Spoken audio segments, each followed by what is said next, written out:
कानूनन तौर पर सीमा हैदर जाएगी भारत, कानूनन तौर पर सीमा हैदर जाएगी भारत, कानूनन तौर पर सीमा हैदर जाएगी भारत। नमस्कार, स्वागत है आप सभी का बजाते रहो भारत न्यूज में। मैं अभी खड़ी हूँ सुप्रीम कोर्ट में और मेरे साथ सुप्रीम कोर्ट के सीनियर एडवोकेट उमेश कुमार शर्मा जी हैं।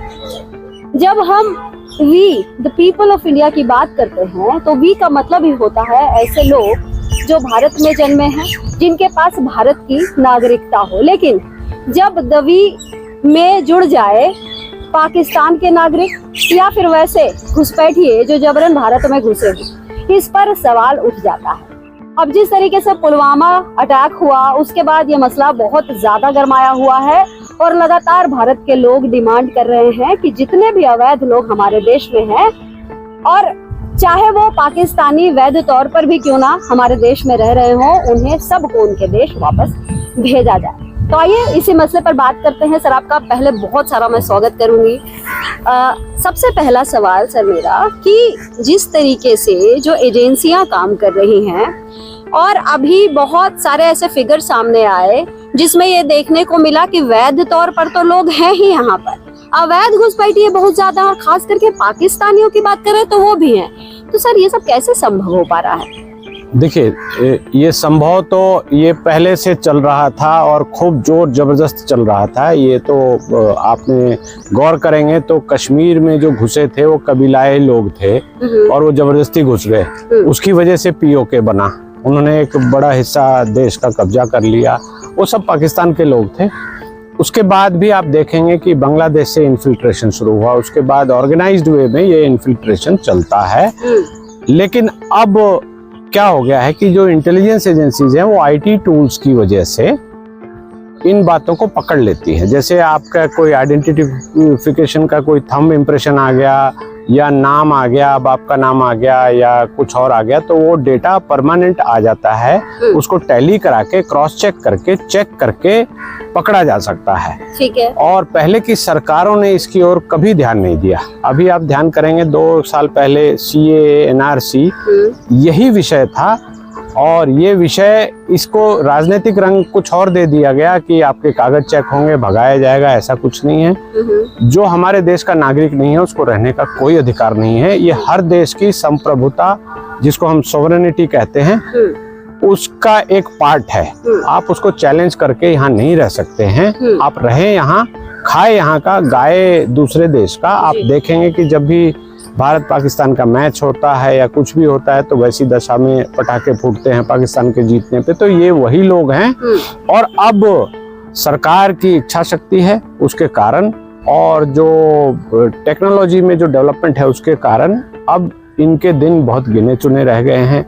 और जो ये पहले से करते आ रहे थे, जो पहलगांव में अभी किया है, तो उसकी वजह से भारत की जनता भी जागरूक हो गई है कि ऐसे लोगों को हमें देश में नहीं रहने देना। जो जिस थाली में खाते हैं उसी थाली में छेद करते हैं, तो इसके अलावा ये कुछ नहीं है। तो उसको अब सरकार गंभीरता से, सरकार हमारी सरकार है, वी द पीपल, जैसा आपने कहा। वी द पीपल का मतलब जो वोटर होता है, जो भारत का नागरिक है, उसके लिए वी शब्द है। तो उसमें जो घुसपैठिए हैं, जो दूसरे लोग हैं या छल कपट से नाम बदल के या गलत आइडेंटिटी लेकर रह रहे हैं, तो इसको अब ट्रैक करना आसान हो गया है और इस पर सरकार काम कर रही है। तो चाहिए ये जितने भी भारतीय लोग हैं, किसी धर्म के हों, किसी जाति के हों, उनको सरकार का सहयोग करना चाहिए।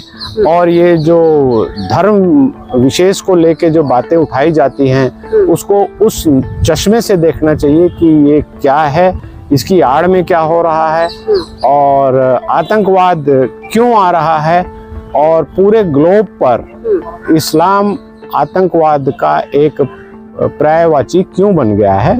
इसको आप देखेंगे, समझेंगे, इसमें छल है, कपट है, धोखा है, क्राइम तो खैर है ही है। तो इन सारी चीज़ों को आप देखेंगे तो गहरे से समझ में आएगा। जो हमारी सरकार कर रही है, सरकार की एजेंसीज इसमें हैं, बहुत सारी एजेंसीज होती हैं, पुलिस के पास भी पावर होती है, अदरवाइज भी एडमिनिस्ट्रेटिव मशीनरी के पास पावर होती है। तो वो गियर अप हो गई है और काम हो रहा है। तो हम सबको ऐसा लगना चाहिए कि कहीं ना कहीं हम सुरक्षित हो पाएंगे।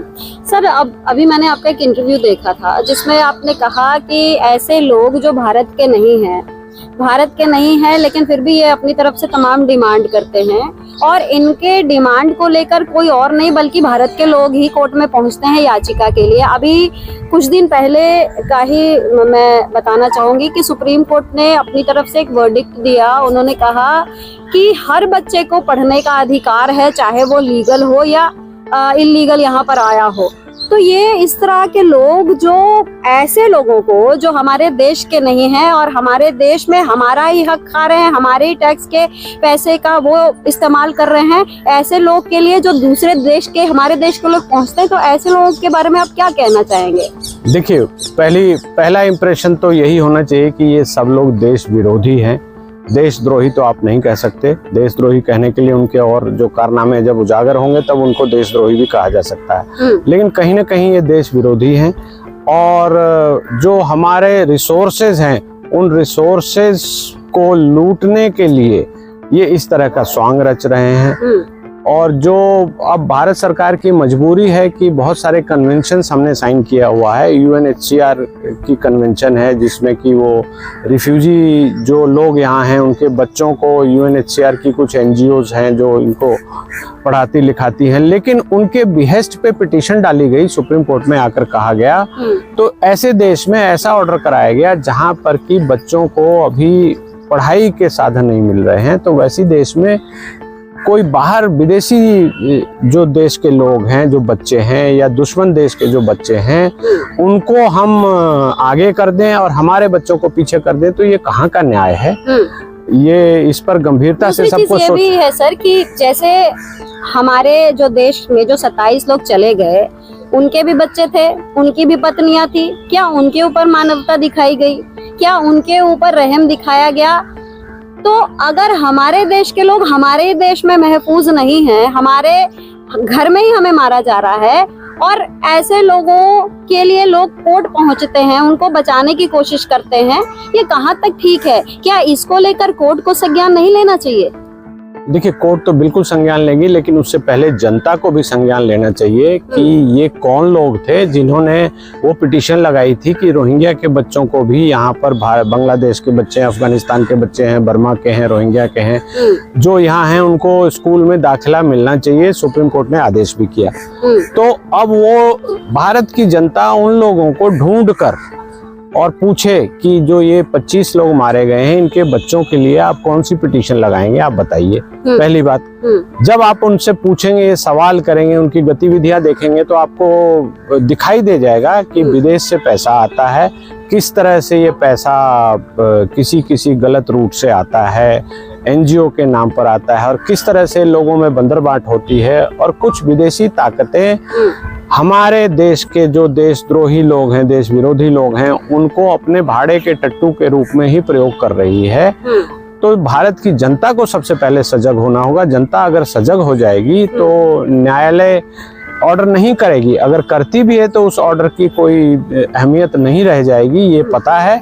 और चूंकि न्यायालय भी जनता की ओर देखती है, जनता किस चीज़ का विरोध करेगी, किस चीज़ का नहीं करेगी, उसको देख समझ के ही ऑर्डर किया जाता है। तो जब इन चीज़ों का विरोध होना शुरू हो जाएगा, पुरजोर रूप से इनको रोकने की कोशिश शुरू हो जाएगी, तो मुझे लगता है कि न्यायालय हाथ खींच लेगी।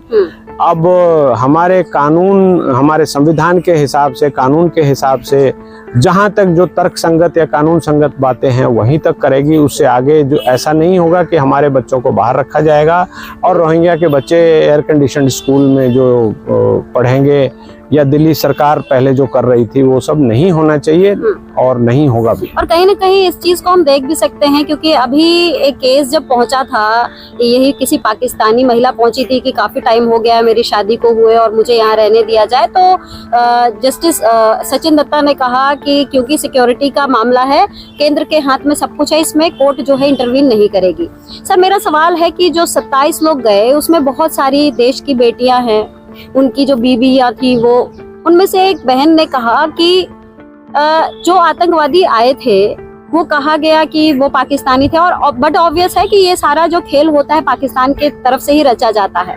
लेकिन जो बॉर्डर का जो दायरा था वो 400 किलोमीटर का था, तो उसका कहना है कि भाई 400 किलोमीटर क्या पूरी रात उसने क्रॉस करके वो 400 किलोमीटर क्रॉस कर गया, अभी तक वो पकड़ा क्यों नहीं गया अभी तक?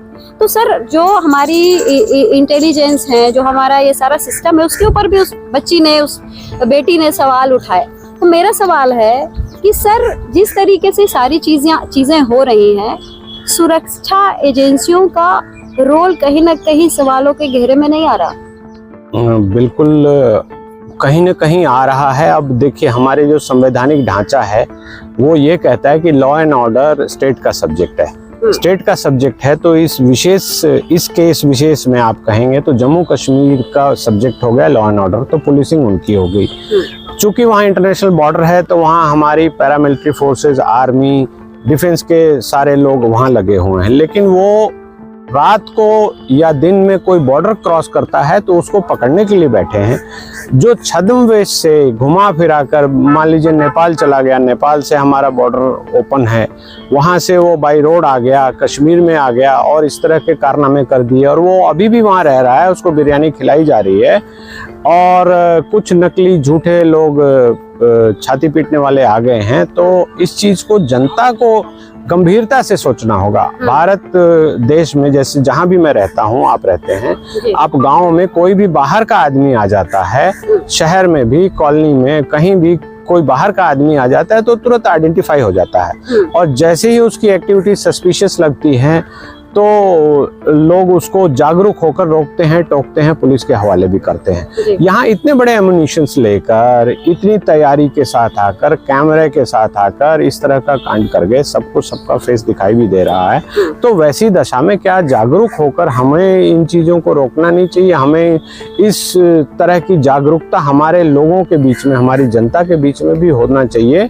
सब कुछ सिक्योरिटी फोर्सेज या पुलिस के भरोसे आप नहीं छोड़ सकते। सिक्योरिटी फोर्सेज भी बहुत लिमिटेड हैं। हमारा देश बहुत बड़ा है, बहुत बड़ा बॉर्डर है, हम बहुत प्राकृतिक रूप से हम विशाल हैं, ये कहा जा सकता है। तो हम वो जो यूरोपियन कंसेप्ट है कि मैन टू मैन फिल्टर लगा देंगे, ऐसा हमारे यहाँ नहीं हो सकता। हालांकि अब टेक्नोलॉजी के प्रभाव से ये सब चीज़ें होने लगी हैं। तो इन चीज़ों को जनता को आगे बढ़कर पार्टिसिपेट करना होगा। ये हमारी डेमोक्रेसी है, हम वोटर हैं, लेकिन हमारा काम वोट देने तक ही नहीं है, हम वोटर भी हैं, हम भारत के नागरिक भी हैं और ये देश हमारे लिए है, ये सबको सोचना होगा। बिल्कुल सर, जिस तरीके से आपने भी कहा कि जनता को जागरूक होना चाहिए, और आप खुद कह रहे हैं कि अब जनता खुद बाहर निकल रही है और सवाल जवाब जब से ये मैटर हुआ है 22 तारीख का। सर एक मैटर है जो अभी तक सॉल्व नहीं हुआ। आपको पता होगा कि जब 5 प्रतिबंध लगाए गए पाकिस्तानियों पर, तो एक बड़ा प्रतिबंध था कि 48 घंटे के अंदर सब लोग देश छोड़ दें। अब ये बहुत ही क्योस हुआ। अभी भी बहुत सारे पाकिस्तानी जो हैं बॉर्डर पे हैं, जिसको पाकिस्तान लेने को राजी नहीं है। एक महिला है सीमा हैदर, सारे लोग चले जाते हैं, ये महिला वहीं बनी हुई है, अभी तक गई नहीं है। और इसके ऊपर जो दलीलें दी गई उसके वकील के द्वारा, वो कहे क्योंकि इसका मैटर कोर्ट में चल रहा है। तो एक तरफ तो कोर्ट अपनी तरफ से कह रही है कि सिक्योरिटी रीजन है, पाकिस्तान के मैटर को हम उठाएंगे ही नहीं, और दूसरी तरफ जो है उसके वकील कहते हैं कि कोर्ट में इसका मामला विचाराधीन है, इसीलिए इसको हम भेज नहीं सकते, ये नहीं जाएगी। और यही नहीं, सरकार भी पूर्णतः इस मुद्दे पर चुप्पी साधे हुए है। जनता ही पूछ रही है, जनता ही आज बाहर है, वही पूछ रही है कि हमें बताया जाए कि जब सारे पाकिस्तानी चले गए तो इसको क्यों नहीं भेजा जा रहा?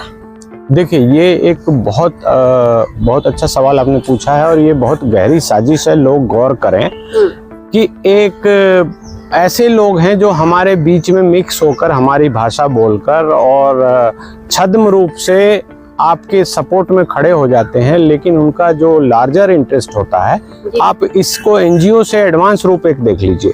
इसके पहले जो एनजीओ के कारनामे हुए हैं आपको सबको पता है, गुजरात के दंगे का जो कलर दिया गया वो सबको पता है, और किस तरह से नेताओं को घेरा गया, किस तरह से जेल में डाला गया। उसके बाद जो लोग करने वाले थे, जो एनजीओ थी, जो भी लोग थे इसमें करने वाले, उनका क्या हश्र हुआ, वो कैसी हरकतें करते पकड़े गए, आपको सबको पता है, सबको जानना चाहिए। और इस मैटर को भी, जो आप मैटर बता रहे हैं, इस मैटर को भी उसी निगाह से आपको देखना चाहिए, क्योंकि कहीं ना कहीं छद्म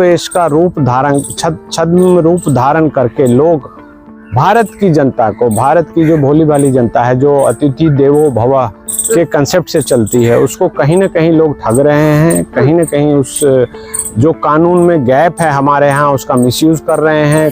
कल भी हमने हाई कोर्ट में पिटीशन देखी है कि बहुत सारे लोग चले गए हैं कि हमें यहाँ रुके जाना चाहिए, लेकिन न्यायाधीश महोदय ने बहुत अच्छा ऑर्डर किया कि ये आंतरिक सुरक्षा का मामला है और इसके बीच में कोर्ट नहीं आएगी, इसलिए हम आपको कोई प्रोटेक्शन अभी नहीं देंगे। ये एक जनता जब जागरूक होगी तो ये ट्रेंड शुरू हो जाएगा और आई एम श्योर कि ये चलेगा आगे तक। लेकिन सर, ये जो दलील दी जा रही है कि इसका मैटर ऑलरेडी कोर्ट में है, तो ऐसे में अगर लीगली मैं आपसे जानना चाहूँ कि इस महिला का अगर मैटर कोर्ट में है तो सिर्फ उस वजह से इसको छूट दे देना चाहिए, यानी कि ब्लेसिंग इन डिस्गाइज? नहीं, बिल्कुल नहीं देना चाहिए। वो उसके फैक्ट्स होंगे, दाव पेच घुमा फिरा कर किया गया है।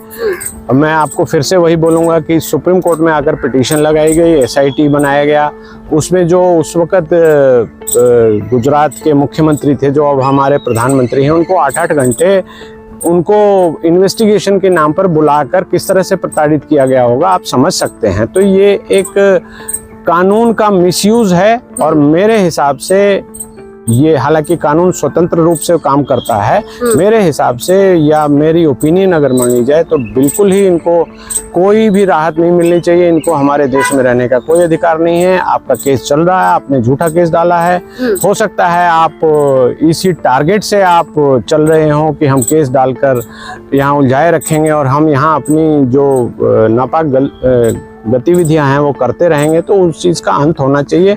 और कहीं ना कहीं लोग जागरूक हो रहे हैं, तो न्यायालय भी जागरूक हो रही है, हमारी इन्फोर्समेंट एजेंसीज भी जागरूक हो रही है, हमारी डिफेंस फोर्सेस भी जागरूक हो रही है, हमारी इंटेलिजेंस की भी जो वर्कर्स हैं, काम करने वाले ऑफिसर्स हैं, वो भी जागरूक हो रहे हैं। तो ये टोटल जागरूकता से ही ये विषय दिखेगा। तो इस केस में जनता क्या कर सकती है? क्योंकि ये होता है ना कि जो अफेक्टेड है वही इसके खिलाफ केस पे जा सकता है, क्योंकि इसका हस्बैंड जो है, जो गुलाम हैदर, जो पाकिस्तान का, he can not come here, वो आ नहीं सकता है।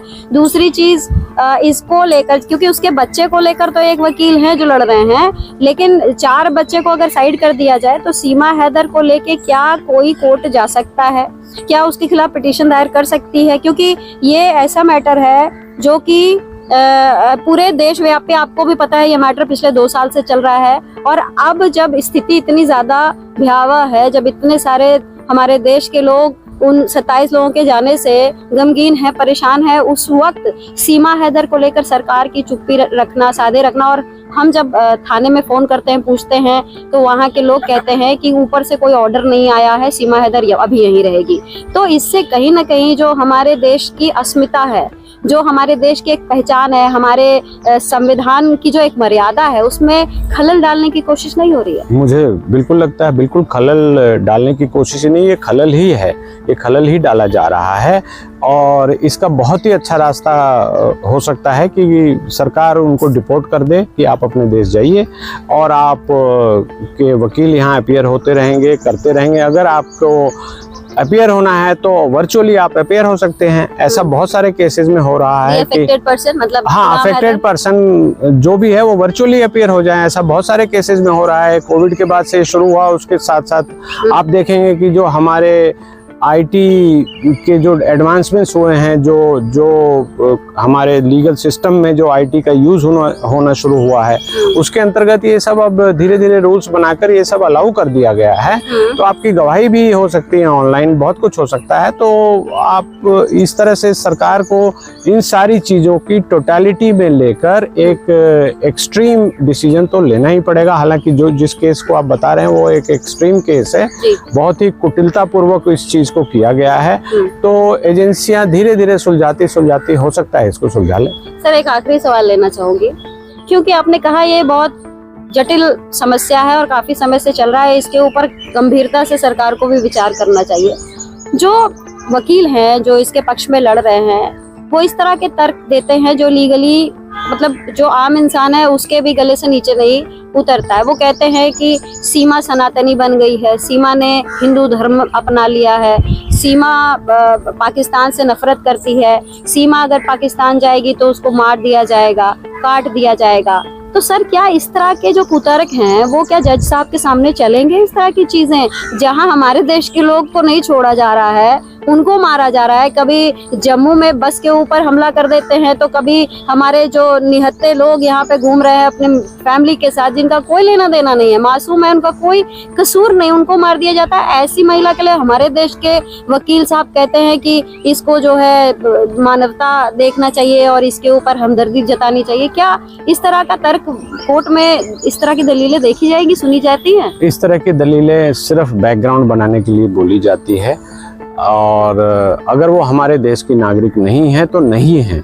कानून ये कहता है कि नागरिक को ही रहने का अधिकार है। अगर कोई बाहर से आया है, उसको वीजा की टर्म्स एंड कंडीशन दी गई है तो उसका पालन करना होगा, नहीं तो आपको डिपोर्ट कर दिया जाएगा। इसके लिए हमारे यहाँ पहले हर जगह एडमिनिस्ट्रेटिव सेटअप भी था, FRRO का ऑफिस होता है, पुलिस उसको रेगुलेट भी करती थी, लेकिन पहले ये सब व्यापक पैमाने पर नहीं हो पा रहा था। जब से पिछले 3-4 साल से ये सरकार आई है, इन्होंने धीरे धीरे करके इन चीज़ों को, और साथ ही साथ IT रेवोल्यूशन की वजह से ये सब चीज़ें अपने आप होने लगी हैं। तो अब ये लोग बिलबिला रहे हैं और कानूनी रूप से इनका कोई सहारा मुझे नहीं दिखाई देता, और होना भी नहीं चाहिए। कानूनन तौर पर सीमा हैदर जाएगी भारत से? बिल्कुल जाना चाहिए। चलिए, बहुत बहुत धन्यवाद सर।